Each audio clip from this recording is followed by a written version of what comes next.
The sun hung low over the town of Redemption, bleeding gold across a horizon of dust and silence. The streets shimmered in the heat, lined with warped wooden porches and sagging signs that creaked in the wind. Somewhere, a screen door slammed and a dog barked at nothing. It was the kind of day where the air itself seemed to wait for trouble. Sheriff Cole Matthews stood at the edge of Main Street, his shadow long against the boards beneath his boots. The tin star on his chest glinted, half caught in the dying light, as if it couldn't decide whether to shine or fade. Behind him, the saloon murmured with the usual chorus of whiskey glasses, low laughter, and gossip. But today, the whispers carried a sharper edge, because Cole wasn't just keeping peace that day. He was breaking it. Across the street, standing beneath the faded sign of the Mercantile, was Lily Harrow. Black dress, worn thin from too many washings, hair the color of wheat before harvest, eyes soft but wary, the eyes of someone who had lost everything and was still paying for it. The town saw a widow his widow, the woman married to Jed Harrow, the outlaw they'd hung right here in the square 3 years ago. Cole saw something else. He saw the tremor in her hands as she tried to lift a sack of flour from her wagon. He saw the way folks turned their backs as she passed, muttering, spitting dust at her heels. And before he could stop himself, he crossed the street, boots thudding slow and steady. Every step drew more eyes. The saloon doors stilled mid-swing. Cards paused mid-play. Even the piano player stopped, his fingers hovering over the keys. Redemption was watching its sheriff walk straight toward the one woman no man dared to speak to. "Mrs. Harrow," Cole said quietly, his voice low and even, the way you'd speak to a skittish horse. "Let me give you a hand." Lily froze.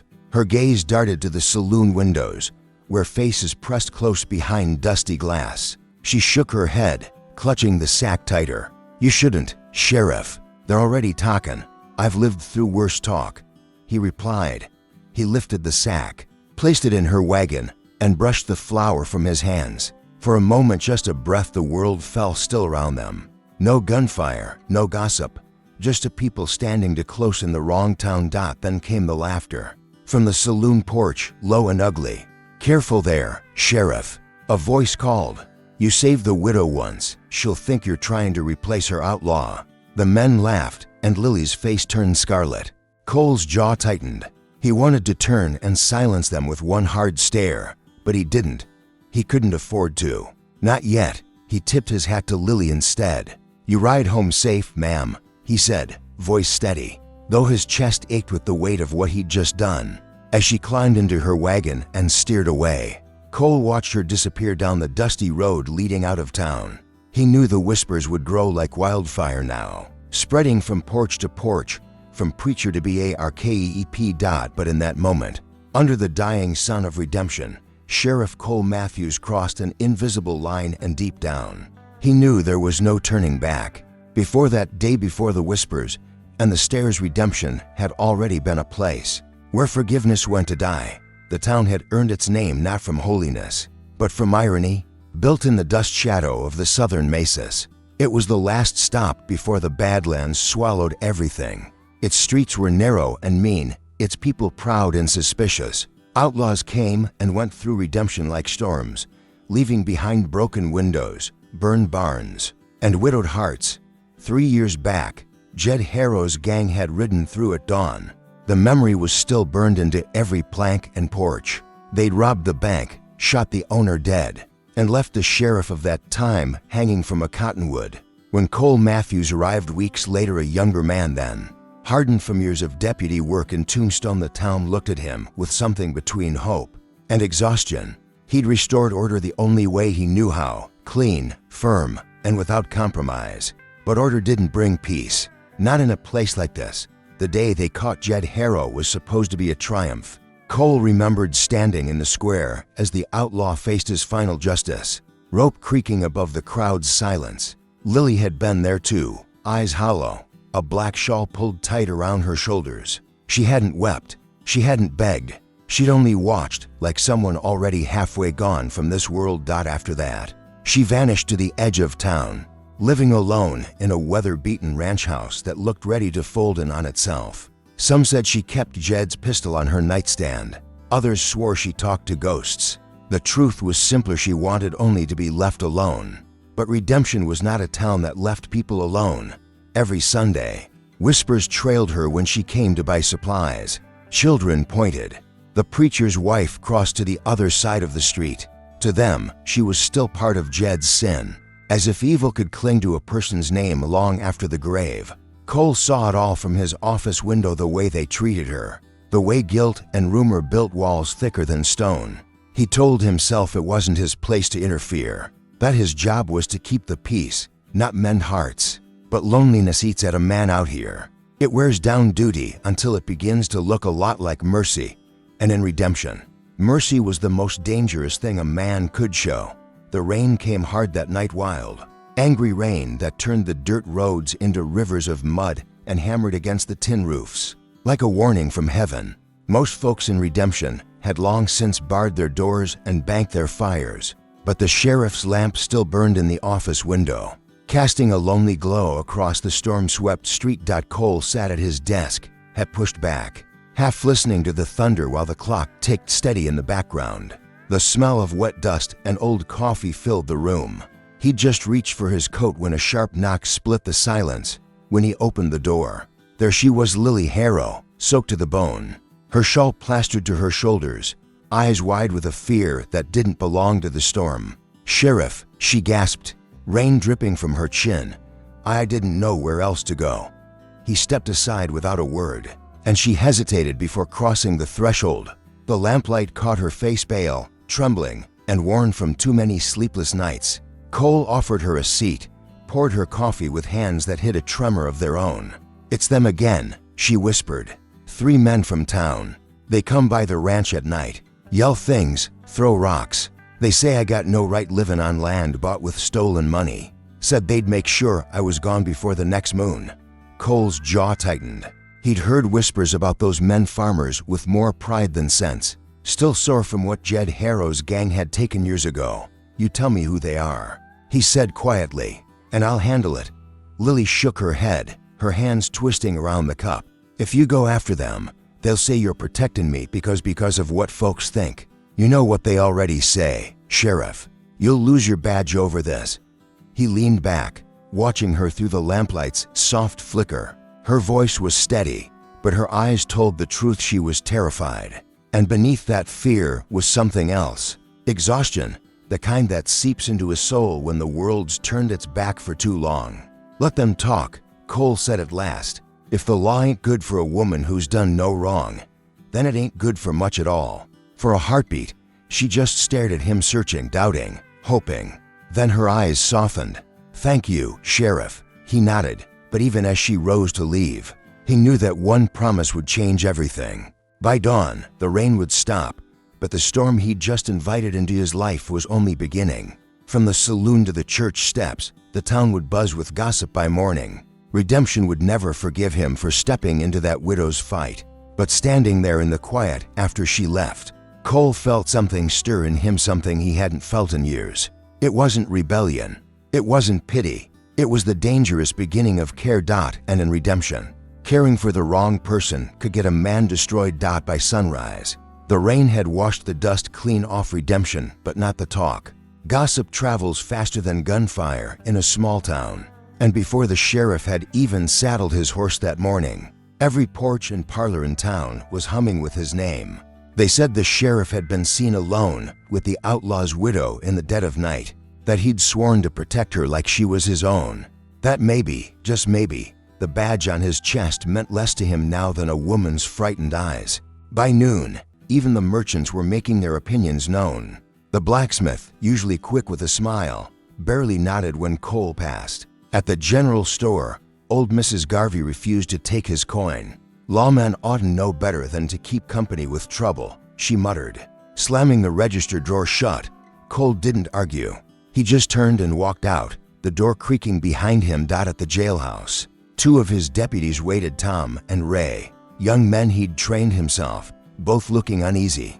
Tom finally spoke up, shifting on his boots. "Sheriff, folks are saying you're defending that woman out there. They're worried you ain't thinking straight no more." Cole's eyes flicked between them, calm but cold. "You worried too, Tom?" The younger man swallowed. I just don't want to see you lose what you built here, sir. The town. They won't forgive you if they think you've taken her side." He didn't answer. There wasn't anything to say. He'd taken her side the moment he'd opened that office door last night. That evening, he stopped by the church. The preacher met him at the steps, lantern in hand, face pale under the flickering light. "Son," he said quietly, "I've known you to be a righteous man. But righteousness and temptation often wear the same face. Stay away from that widow. Nothing good will come of it." Cole looked past him to the steeple rising against the red sky, then back down at the preacher. "Maybe," he said softly, "it's time this town learned what good really looks like. But that lesson would come with a price, because out beyond the hills, in the dry scrubland where rattlesnakes slept and coyotes called, 3 riders were making their way toward redemption. Thus trailed behind their horses like smoke from a funeral pyre. They weren't strangers. Their leader, a broad-shouldered man with a scar running down his jaw, carried a grudge as heavy as his revolver.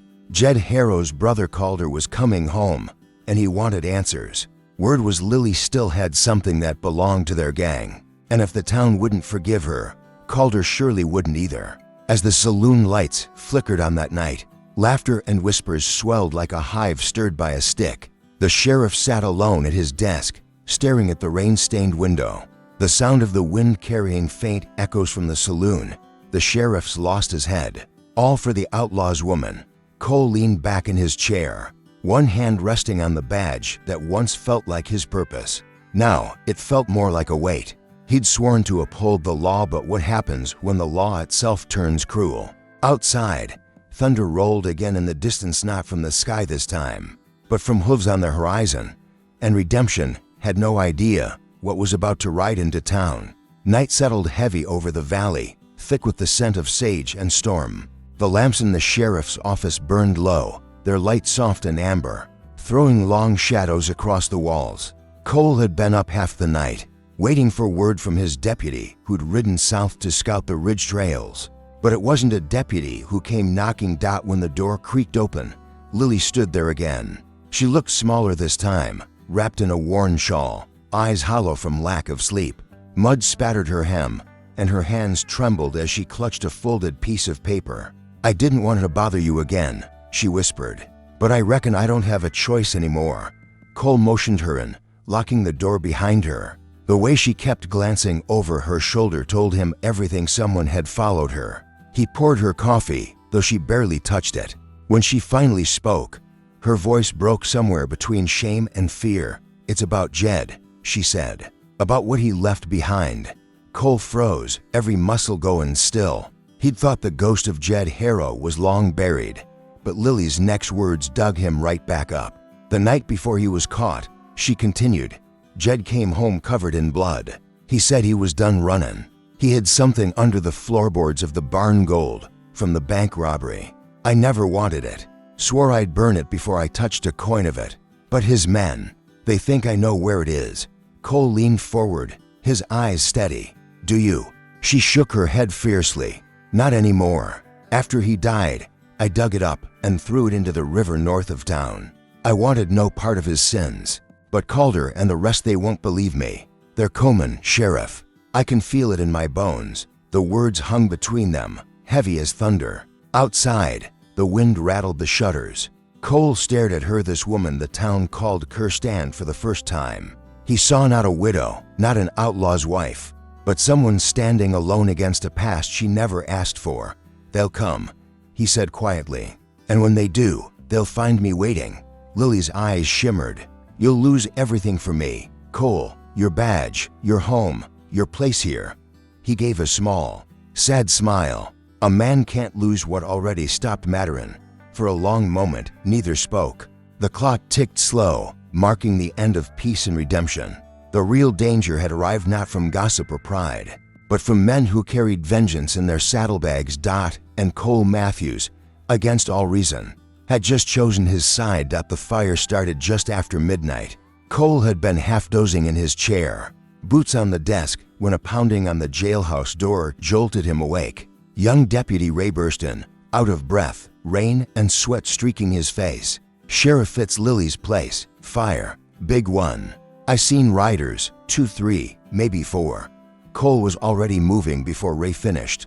The revolver was in his hand, the rifle slung over his shoulder. Within minutes, he and his 2 remaining deputies thundered out of town, horses tearing through the darkness. The flames were visible even from a mile off, an orange glow clawing at the sky, lighting up the valley like hell itself had opened on the edge of redemption. When they reached the ranch, the barn was fully ablaze, the air thick with smoke and the crackle of burning wood. Cole leapt from the saddle, coughing hard as the heat slapped his face. Somewhere through the haze, he heard her scream, "Lily!" He pushed through the smoke, firing once at a shadowed rider trying to flee. The man tumbled from his horse, vanishing behind the flames. Another shot rang out, close to close, and Cole felt the sear of pain tear through his shoulder. He gritted his teeth, pressing his hand against the wound, forcing himself onward.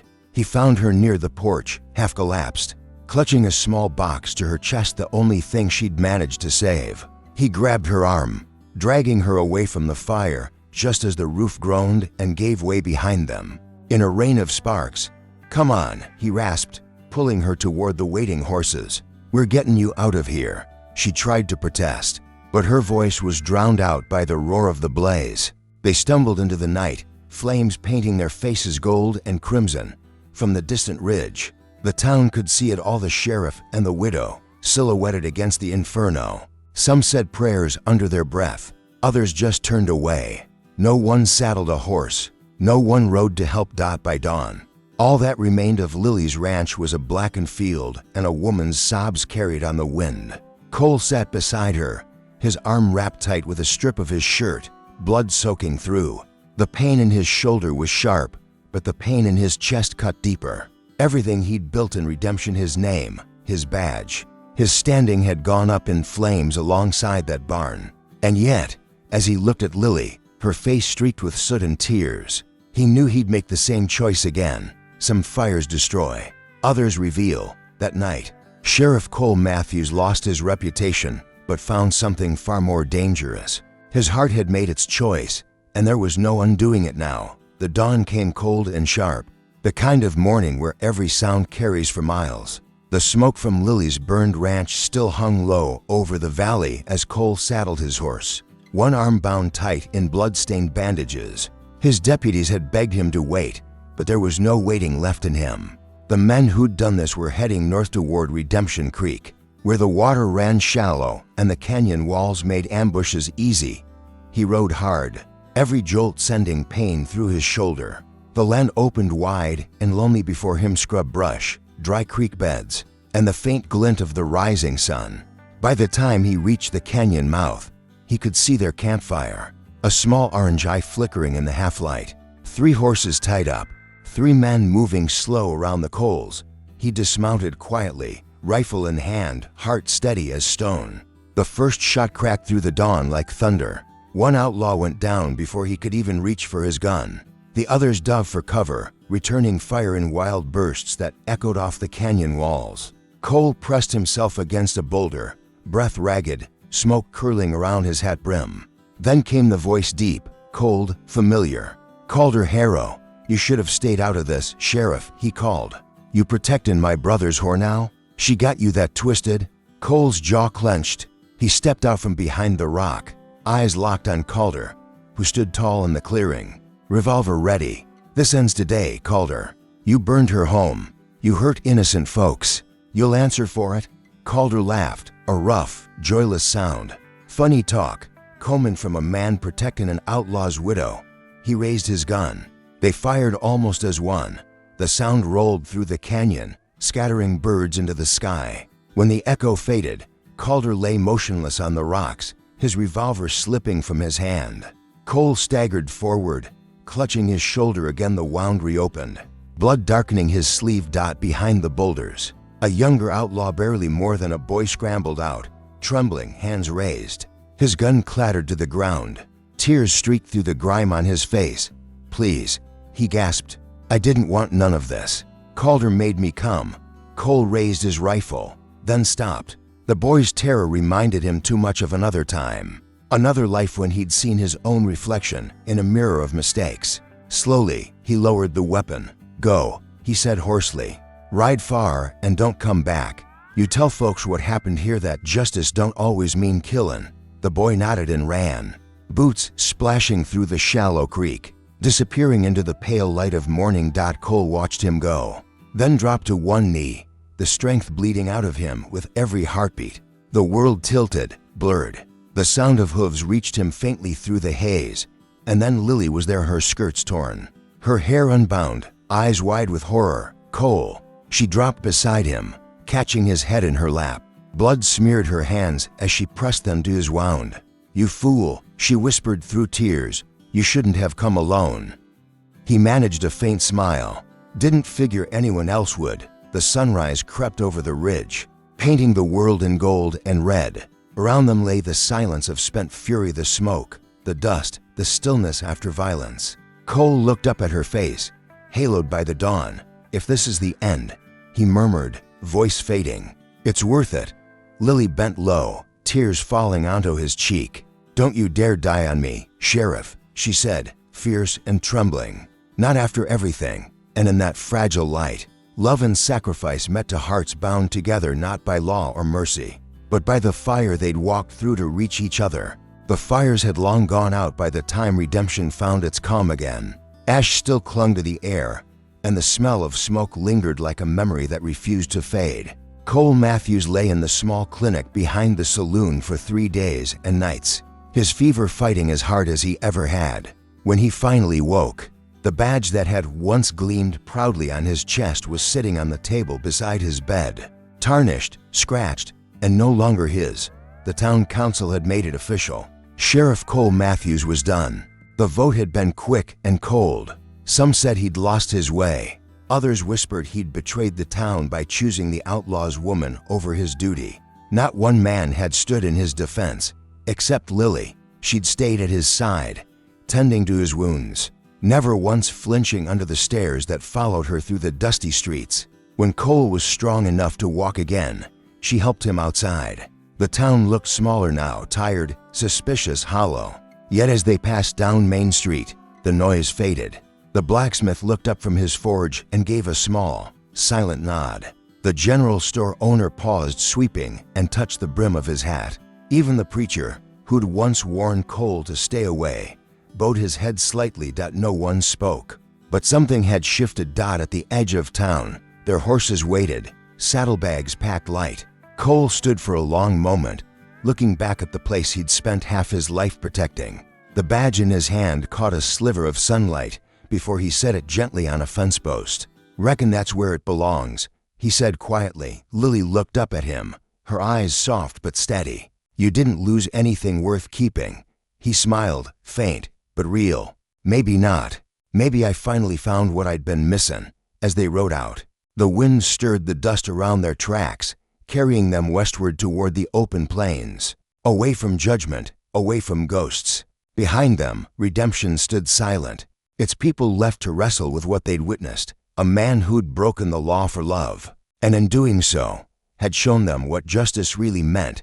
Cole reached across the saddle, his hand brushing Lily's. The land stretched endless before them, the sky wide and forgiving. He might have lost his badge, but in that moment, under that boundless sky, Sheriff Cole Matthews finally knew peace, the kind no law could ever grant, and no town could ever take away. As the dust settles over the horizon and the last echo of hooves fades into the wind, the storyteller's voice softens, no longer a witness, but a question. "If you were Sheriff Cole Matthews," the voice asks, carried low and steady like the hum of a desert wind, standing in his boots, with the whole town watching, would you have walked away to keep your honor, or stayed beside the woman everyone swore was your ruin? The campfire flickers in the mind's eye, shadows dancing on faces unseen. Tell me, folks, what would you have done if justice and love stood on opposite sides of the same line? The silence that follows feels heavier than any gunshot. Share your thoughts below. The voice finishes softly. "'Cause out here in the Wild West, the law ain't always the same as what's right. Every heart in the Wild West beat to its own law, some bound by duty, others by mercy." Sheriff Cole Matthews learned that doing what's right often costs more than doing what's easy. In a town where forgiveness was a stranger and love was a crime, He chose compassion over pride, and in the ashes of his old life, he found something pure. Peace. Out here, the dust forgets no footprints, but the heart remembers every act of courage. If this story touched your soul, like the video, share it with others, and subscribe for more Wild West tales of love, loss, and redemption.